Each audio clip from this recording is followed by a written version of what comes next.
الأرحام إن الله كان عليكم رقيبا يا أيها الذين آمنوا اتقوا الله وقولوا قولا سديدا يصلح لكم أعمالكم ويغفر لكم ذنوبكم ومن يطع الله ورسوله فقد فاز فوزا عظيما أما بعد فإن خير الحديث كتاب الله وخير الهدي هدي محمد صلى الله عليه وسلم وشر الأمور محدثاتها وكل محدثة يا أيها الذين آمنوا إذا نودي للصلاة من يوم الجمعة فاسعوا إلى ذكر الله وذروا البيع ذلكم خير لكم إن كنتم تعلمون طلب العلم فريضة على كل مسلم وقال النبي صلى الله عليه وسلم تركت فيكم أمرين لن تضلوا ما تمسكتم بهما كتاب الله وسنتي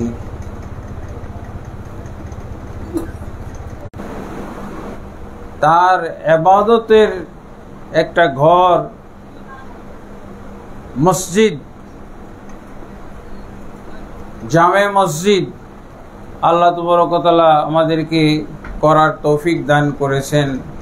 আর সেই মসজিদের, সেই নতুন মসজিদ, উদ্বোধনী নতুন মসজিদের সেই বারিক আলাইহি আল্লাহুম্মা সাল্লিম আলাইহি। সম্মানিত মুসল্লিয়ানে কেরাম, যেহেতু আমরা রাসূলুল্লাহ সাল্লাল্লাহু আলাইহি ওয়াসাল্লামের হাদিসের নিয়মের আওতায় বা রাসূলুল্লাহ সাল্লাল্লাহু আলাইহি ওয়াসাল্লামের নিয়মের বাইন্ডিংয়ের মধ্যে খুতবা প্রদান করব, এই জন্য রাসূল সাল্লাল্লাহু আলাইহি ওয়াসাল্লাম যেহেতু দুইটা খুতবা দিয়েছেন, দুইটা কয়টা খুতবা দিয়েছেন? দুইটা। যাবে কাউন্ট করা হয়তো কিভাবে বোঝা যাইতো যে খুতবা দিতে দিতে একবার আল্লাহ রসুল বসতেন, খুতবা দিয়ে কিছুক্ষণ খুতবা দিয়ে বসতেন, বসার পর উঠে আবার দ্বিতীয় খুতবা দিতেন। এই হলো দুটি খুতবা আল্লাহ রসুল সাল্লাল্লাহু আলাইহি ওয়াসাল্লাম দিয়েছেন। জুমার নামাজের পরিবর্তে 2 রাকাত আমরা জুমা পড়ব না, তার পরিবর্তে দুইটা খুতবা দিচ্ছি আমরা, নাকি তিনটা? জোহরের মতো করতে হলে কি হবে? 2 রাকাত নামাজ আর 2টা খুতবা, তাই না? এই জন্য আমরা যুক্তির দিক সেটাই আমি বললাম।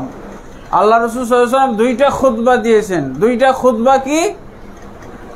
ওই যেই 2 রাকাত জোহরের মাইনাস হয়েছে সেই 2 রাকাতের পরিবর্তে এই 2টা খুতবা হবে।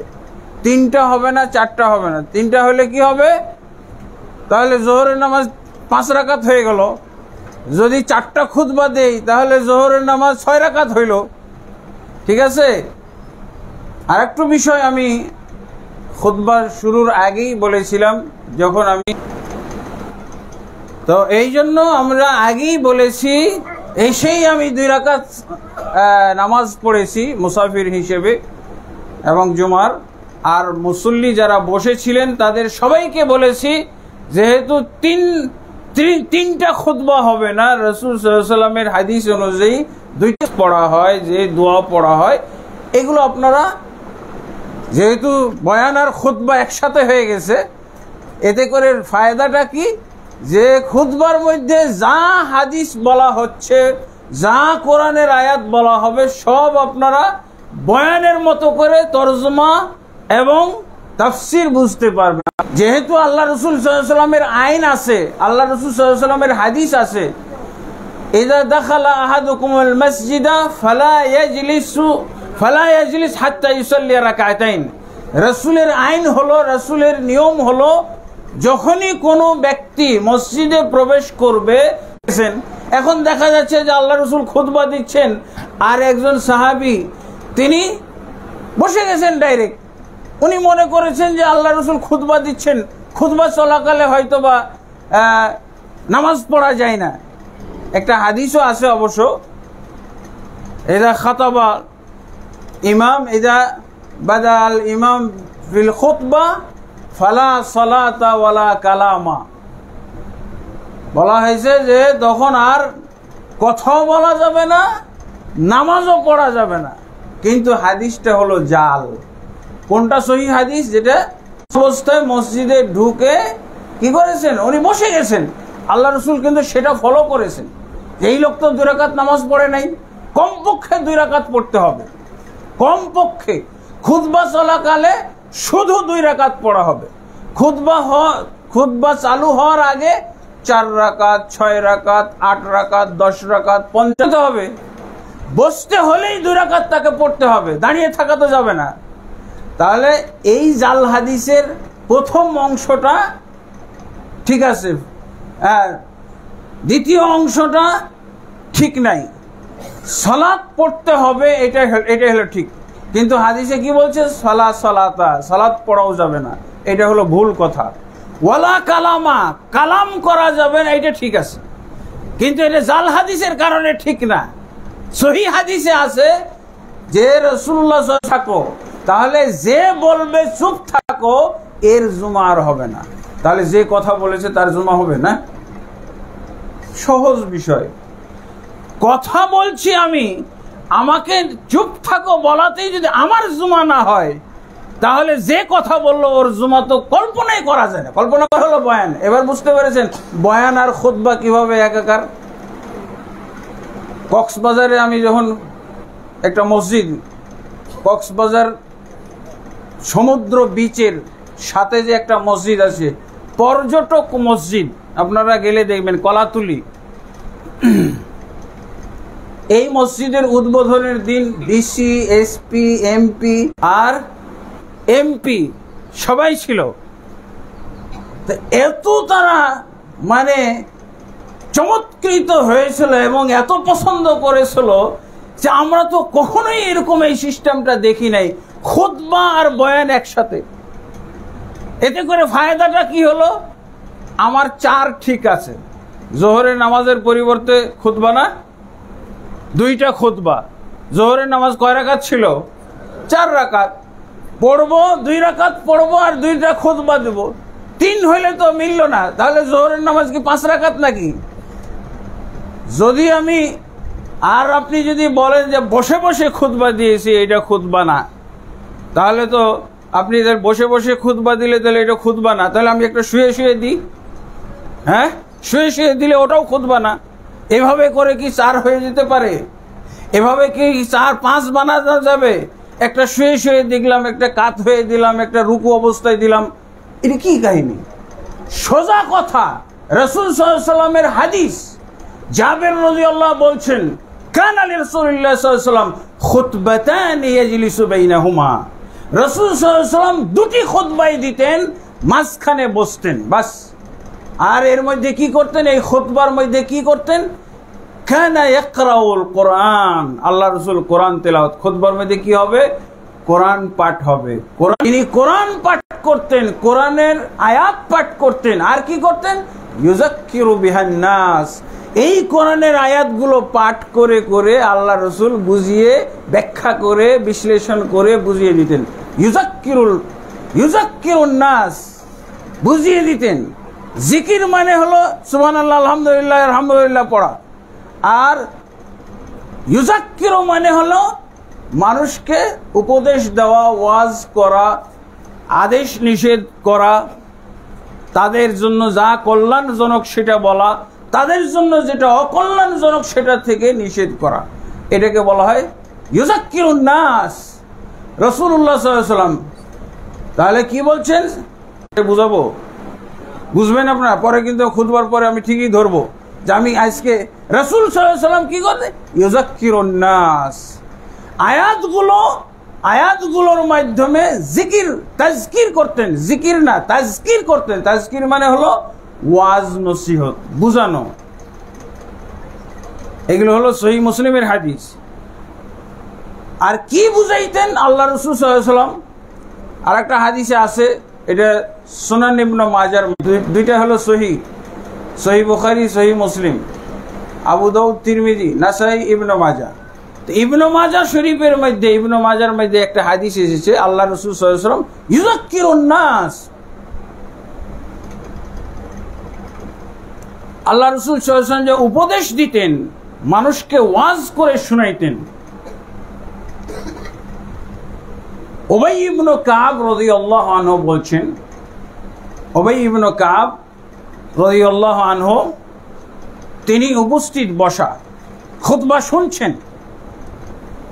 খুতবা শোনা কালে আল্লাহ রাসূল সাল্লাল্লাহু আলাইহি ওয়াসাল্লাম খুতবা দিতেন। এতে অনেক সাহাবীর কিন্তু সূরা কাফ মুখস্থ হয়ে গেছে, সহিহ মুসলিমের মধ্যে পাওয়া যায়। কিন্তু এই দিনের খুতবায় উবাই ইবনে কাব বলছেন, আল্লাহ রাসূল সাল্লাল্লাহু আলাইহি ওয়াসাল্লাম সূরা মুলক পড়ে তরজমা করতেছেন, তাফসীর করতেছেন, তাজকির করতেছেন। সূরা মুলক পড়ার মাধ্যমে তিনি ব্যাখ্যা বিশ্লেষণ করতে গিয়ে অতীত যুগের কিছু কাহিনী, নবীদের কাহিনী, নবীদের উম্মতদের কাহিনী তিনি উল্লেখ করলেন খুতবার মধ্যে। তো উবাই ইবনে কাব রাদিয়াল্লাহু আনহুর পাশে যে খুতবা ছিলাম নাকি, সেই 1450 বছর আগের কথা।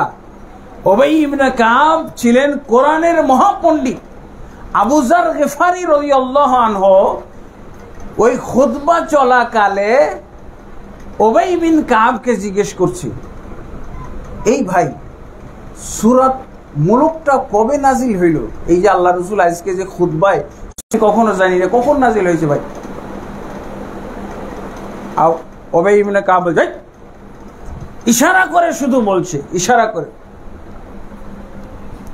ইশারা করে বলছে যে কথা বলো না এখন। উনি কি খারাপ কিছু জিজ্ঞেস করছে? সূরা মুলক নিয়ে যে আজকে আল্লাহ রাসূল আমাদেরকে সূরা মুলকের ব্যাখ্যা দিচ্ছেন খুতবায়, তো এই সূরা মুলক কখন নাজিল হলো এটা ওনার জানা নাই, এটাই জিজ্ঞেস করছেন। সাহাবীদের তুলনায় কি বলবেন আপনি? দেখেন, যেই সাহাবী রাসূলকে দেখে দেখে শিখতেছে, আল্লাহকে চিনতেছে, রাসূলকে চিনতেছে, ইবাদত বুঝতেছে, সেই সাহাবীর ভুল হচ্ছে এই জুমার দিনে। আবু যার গিফারি বলছে, ভাই উবাই বিন কাবকে বলছে, দুজনই সাহাবী, সূরা মুলকটা কবে নাজিল হলো? উবাই বিন কাব রাদিয়াল্লাহু আনহু কিন্তু কোরআনের পণ্ডিত, উনি জানে যে ইনি কোরআনের পণ্ডিত, এই জন্য তাকেই জিজ্ঞেস করছে। কিন্তু উবাই বিন কাব কোনো উত্তর দেননি। দেওয়া যাবে, ভালো কথা বলা যাবে, উপদেশ দেওয়া যাবে। উনি যে একটা জিনিস জানতে চাইতে, রাসূল সাল্লাল্লাহু আলাইহি ওয়াসাল্লামের কাছে এবার কি আবু যার গিফারি উনি যে বলছে, ইয়া রাসূলুল্লাহ এই ঘটনা ঘটে গেছে, আজকে জুমা চলাকালে, খুতবা চলাকালে আপনি আজকে সূরা মুলকের মুলক বুঝাইছেন আমাদেরকে খুতবার মধ্যে, অথচ আমাকে উবাই বিন কাব, আমি জানতে চাইছি এই সূরাটা কখন নাজিল হলো, আমার নলেজের বাইরে, আমি জানি না কখন নাজিল হয়েছে। এটা সাহাবায়ে কেরামকে বুঝাইতেন, আজকে বুঝাচ্ছেন কখন?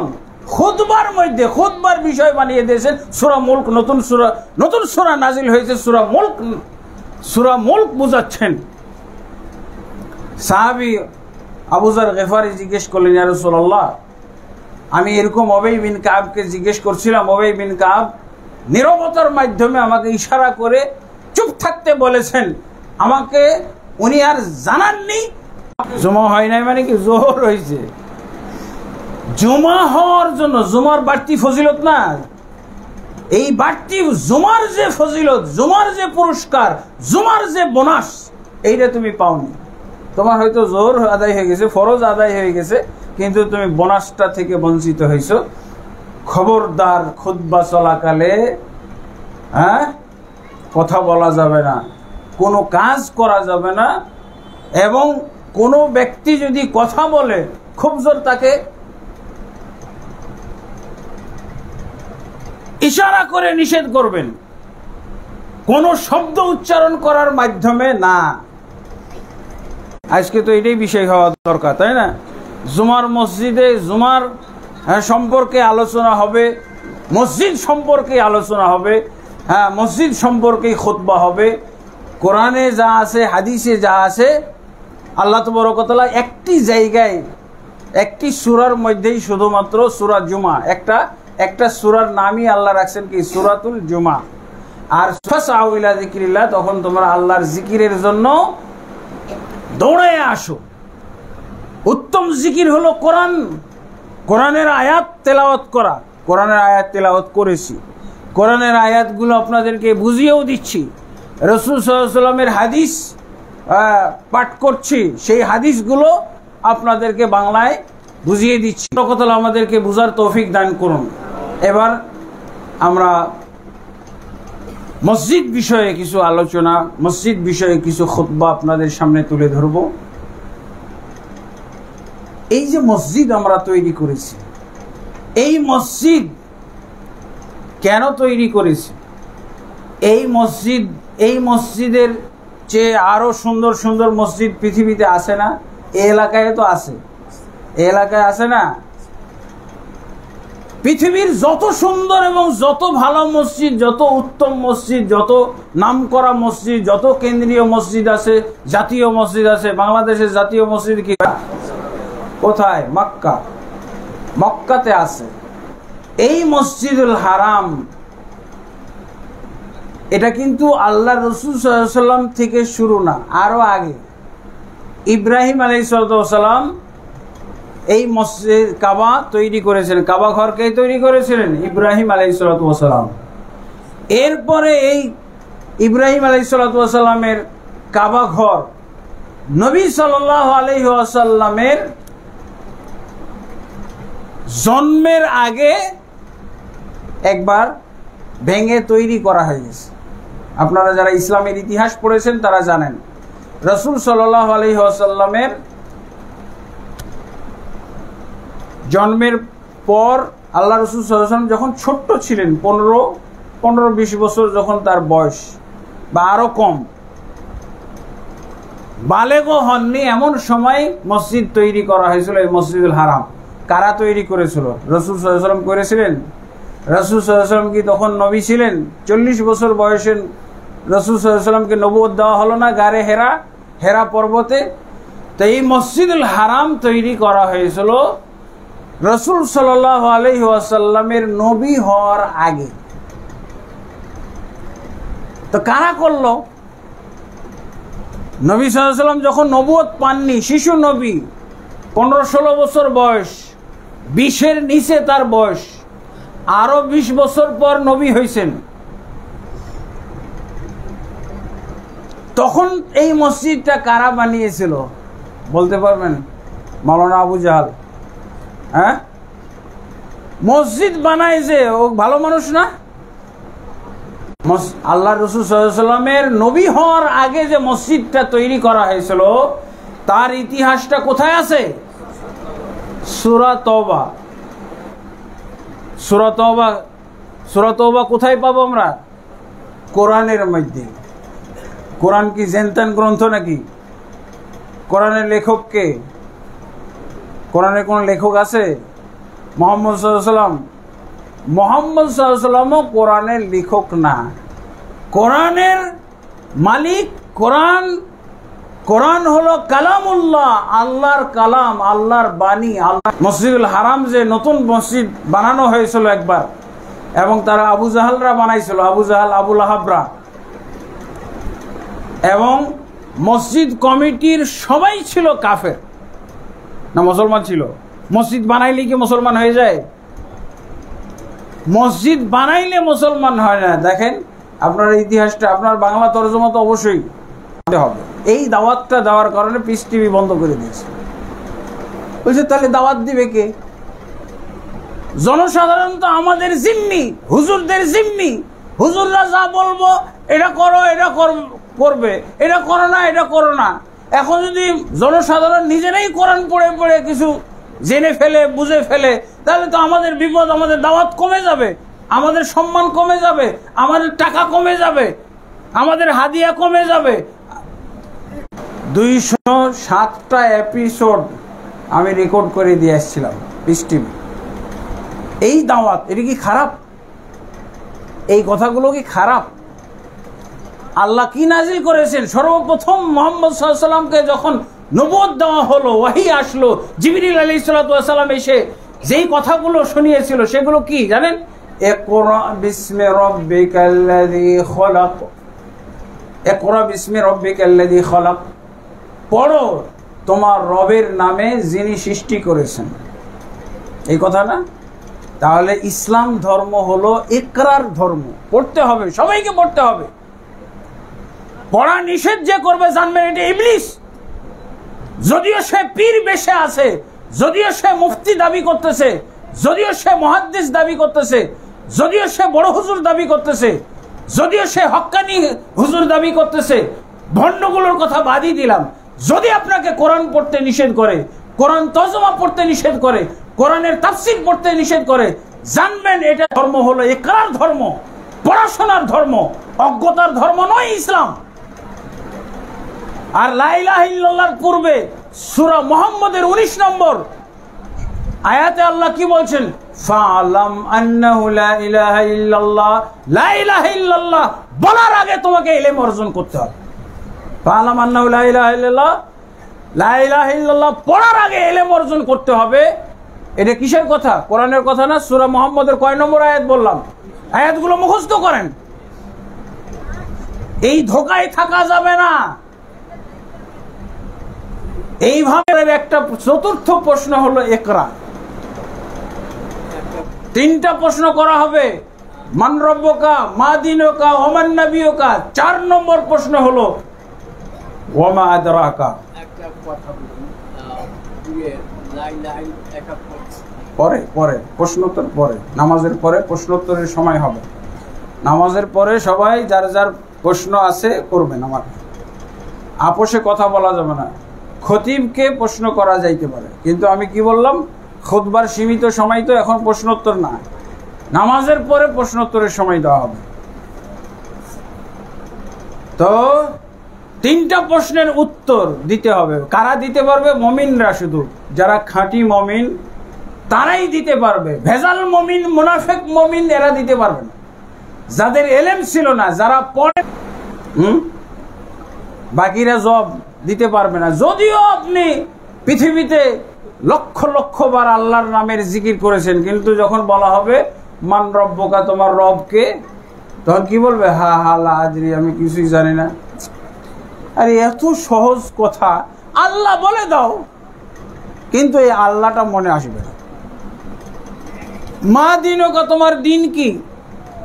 যারা খাঁটি ইকরাওয়ালা মুসলিম, যারা ফাআলাম ইলমওয়ালা মুসলিম, তারা বলতে পারবে। ইকরা বলতে আমি বলছি না যে আপনাকে মুফতি হইতে হবে, এতটুকু জানতে হবে, আল্লাহর পরিচয়টা জানতে হবে, রাসূলের পরিচয় জানতে হবে, দ্বীনের পরিচয় জানতে হবে। 3টা বিষয় প্রশ্ন হবে না? আপনাকে কে বললো যে মাসলা মাসাইলর জানতে হবে? এই 3টা বিষয় আপনার জানা ফরজ, বিকল্প কোনো পথ নাই। 3টা বিষয়ে জানতেই হবে। যত মূর্খ যোগ্যতা আছে আর কার নাই, যেই মরণশীল তাকেই এই 3টা প্রশ্ন করা হবে। অতএব কোন হুজুর নয়, মসজিদুল হারামের হুজুরকে যেমন জিজ্ঞেস করা হবে, এই দড়িকান্দির সবচেয়ে মূর্খ ব্যক্তিটাকেও এই একই প্রশ্ন জিজ্ঞেস করা হবে। তাহলে কে আপনাকে বললো যে আপনার পড়া লাগবে না? মানিকগঞ্জ কি হরিরামপুর থানার দড়িকান্দি এই যে মসজিদ উদ্বোধন হচ্ছে, সবচেয়ে মূর্খ লোক যেটাকে আপনি বাইর করবেন, এই গ্রামে আপনারা কখনো বের করেছেন? মূর্খ লোককে, সবচেয়ে শিক্ষিত লোককে বের করেছেন? প্রতিযোগিতা হয়েছে কখনো? যদি করেন তাহলে সবচেয়ে মূর্খ লোকটা, তাকেও এই 3টা প্রশ্ন করা হবে। কি? মান রব্বুকা, মা দীনুকা, ওয়া মান নাবিয়ুকা। কিন্তু আপনাকে এখনই আমি পরীক্ষা নিয়ে ফেল করতে পারবো। এই জুমা মসজিদে আপনার সাথে বসে খুতবা চলতেছে, এর নাম বললে আপনি চিনবেন না। যদি চিনেন, আপনাকে এখনই আমি 10,000 টাকা পুরস্কার দেব নামাজের পর। ঢাকার আক্তার হোসেনকে আপনারা চিনেন? আক্তার হোসেন,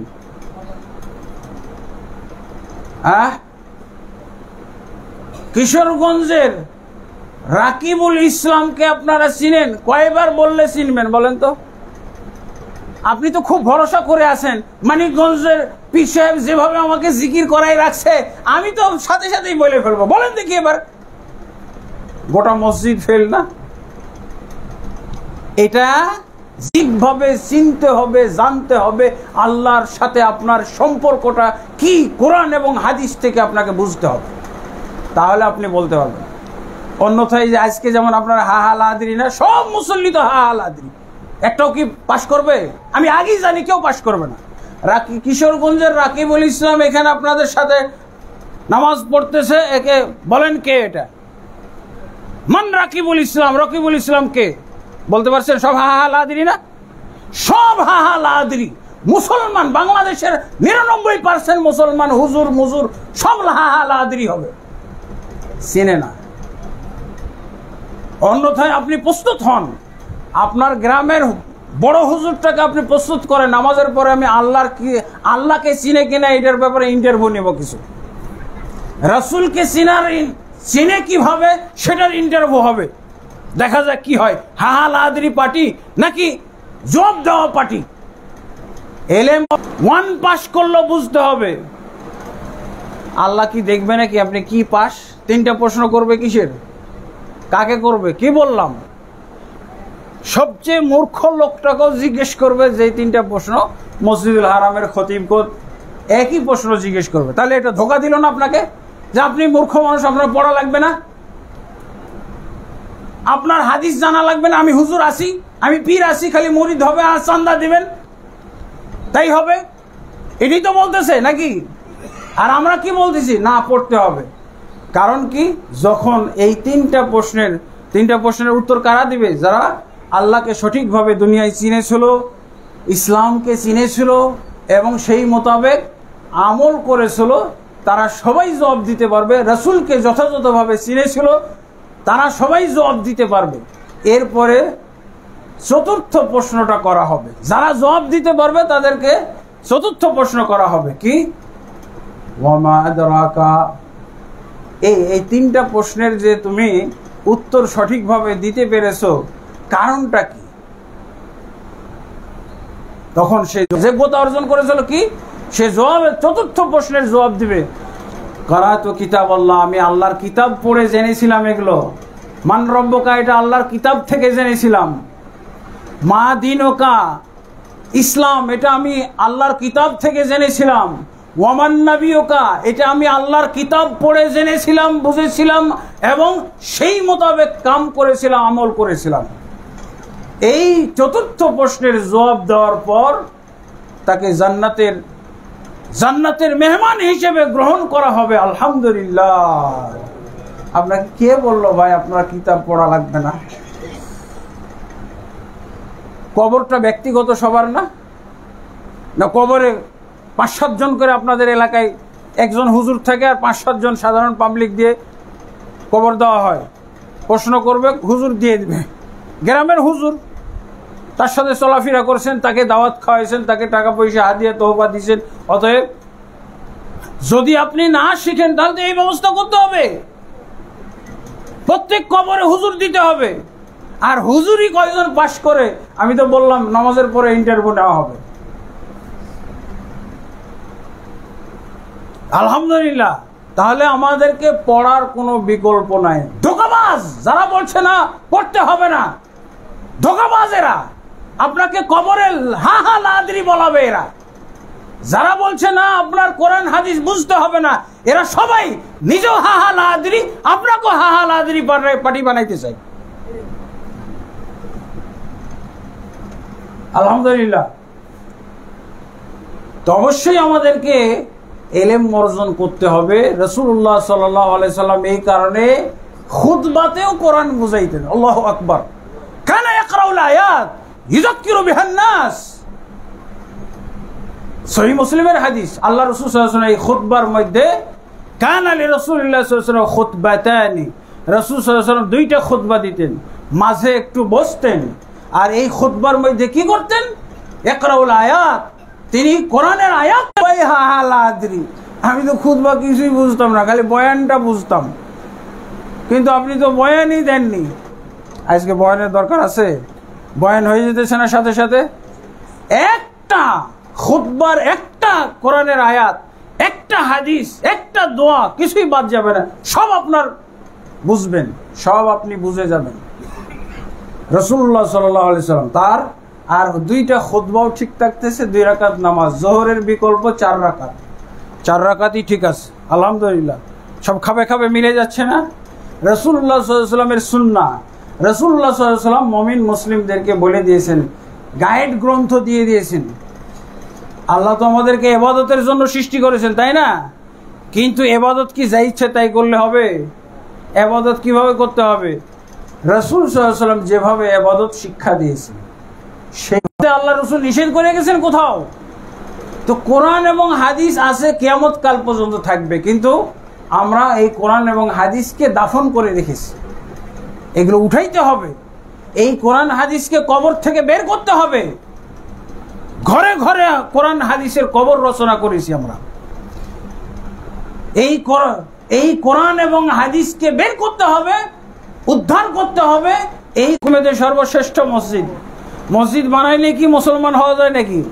তাহলে সূরা তাওবার কয় নম্বর আয়াত বলেছিলাম? 17 নম্বর আয়াতে মসজিদুল হারাম বানানোর ইতিহাস আছে।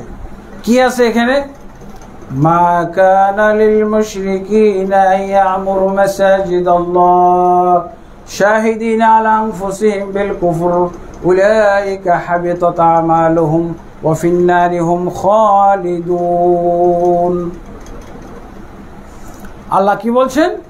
মুশরিকদের জন্য মসজিদ নির্মাণ করা শোভা পায় না। কি আবু জাহেলের উপরে কোরআন নাজিল হবে? আবু জাহেলের উপরে যদি কোরআন নাজিল হয় তো আবু জাহেলই তো নবী হয়ে গেল। এতদিন যাবত আল্লাহ তাবারক ওয়া তাআলা তিনি মসজিদ বানানো দেখেছেন, কিন্তু প্রতিক্রিয়া ব্যক্ত করতে পারেননি, প্রতিক্রিয়া ব্যক্ত করেননি। জায়গা নেই। কার কাছে বলবে? এই মুশরিকদের কাছে বলবে যে তোমরা যে মসজিদটা বানাইছো এটা আমার পছন্দ হয় না, এটা ভাঙো? বলতে পারবে? বলছিল এখন। মুহাম্মদ সাল্লাল্লাহু আলাইহি ওয়াসাল্লামের বয়স 40 হলো, আরো 20-25 বছর পর কোরআন নাজিল হলো। এরপরে কোরআনের 114টা সূরার মধ্যে একটা সূরা হলো আত-তাওবা, সূরাতুত তাওবা। এই সূরা তাওবার 17 নম্বর আয়াতে ওই 25 বছর আগের বানানো মুশরিকদের বানানো মসজিদের ব্যাপারে আল্লাহ প্রতিক্রিয়া জানালেন, মন্তব্য জানালেন। কি মন্তব্য? মা কানা লিল মুশরিকিনা ইয়ামুরু মাসাজিদাল্লাহ, মুশরিকদের জমিরা বানানোর জন্য যদি তোমরা অপেক্ষা করতে সেটা ভালো ছিল। মুশরিকরা তোমরা মসজিদ বানাইছো, এটা ঠিক হয় না। আমাদের দেশে মুশরিকরা মসজিদ বানায় না। ও যে মন্দির বানায় ওই মুশরিক। মন্দিরও বানায়, মূর্তিও বানায়, মূর্তির ইবাদত করে, আবার মসজিদও আসে। এই অজ্ঞ মূর্খগুলো জানে এই যে ইকরা আর ফালামের খেলা। এ নেতা হয়ে গেছে, এমপি হয়ে গেছে, মন্ত্রী হয়ে গেছে, প্রধানমন্ত্রী হয়ে গেছে, প্রেসিডেন্ট হয়ে গেছে, কিন্তু সূরা তাওবা 17 নম্বর আয়াতটা পড়ে নাই। মুশরিকদের জন্য মসজিদ বানানো নিষেধ। আবু জাহালরা বানাইছিল, মুশরিকরা যে মসজিদ বানাইতে পারে এর নজির আছে না? কোনটা মসজিদ বানায়? এই লোকগুলো এই মানিকগঞ্জের মধ্যে হরিরামপুর কি হিন্দু নাম মানে মুসলমান নাম? আমি তো মনে করছি এই এলাকার সবই হিন্দু। এত সুন্দর মুসলমান আল্লাহ এই দড়িকান্দির মধ্যে তৈরি করেছেন, যারা আমার মতো খতিবকে তারা খুঁজে বের করেছে। আলহামদুলিল্লাহ, আমি মক্কা, মদিনা, কুয়েত বিভিন্ন জায়গায় খুতবা দিয়েছি, এবং আমার এই খুতবা এই যে এখন আপনারা দেখছেন না, আপনারা আছেন কতজন? হয়তো খুব জোর 100 জন, কিন্তু কয়েক হাজার লোক খুতবাটা শুনতেছে। ওই লাইভে দেখতে পাই, ভিডিওতে যেন, অডিওতে যেন আমরা শুনতে পাই, এটা দাবি। আলহামদুলিল্লাহ, এই দড়িকান্দির সন্তানদের মধ্যে আল্লাহ এরকম সুসন্তান তৈরি করে দিলেন, আমি এটা কল্পনাই করতে পারি না যে এখানে তারা কোরআন এবং সহিহ হাদিস মোতাবেক খুতবা শুনবে, এখানে এরকম মসজিদ পরিচালনা করবে। এটা তো বিরাট তাজ্জবের ব্যাপার। আল্লাহ তাদের সাথে কবুল করে নেন। কোরআন এবং হাদিসের সৈনিক তৈরি করে দেন আল্লাহ তাবারক। এই এলাকায় যেন কোরআন হাদিসের সঠিক ইসলাম, মদিনার ইসলাম, মক্কার ইসলামের আল্লাহ যেন মশালধারী বানিয়ে দেন। আল্লাহুম্মা আমিন। আল্লাহ তাবারক ওয়া তাআলা কবুল করুক। আসলে খুতবা লম্বা করার কোনো সুযোগ নাই। আজকে আমি আমার সংক্ষিপ্ত খুতবা এখানেই শেষ করতে চাচ্ছি। তো রাসূলুল্লাহ, আল্লাহ তাবারক ওয়া তাআলা আমাদেরকে রাসূলের মতো, রাসূল সাল্লাল্লাহু আলাইহি ওয়াসাল্লামকে কেন পাঠানো হয়েছে? তিনি মাপকাঠি। ইবাদতের ক্ষেত্রে আল্লাহ নাজিল করেছে। 10 জনের উপরে কোরআন নাজিল করা হয়নি, শুধু একজন, যাতে করে ইসলামটা একরকম হয়। আল্লাহ যেমন এক, আল্লাহর ইবাদতটাও যেন একরকম ভাবে সবাই করে।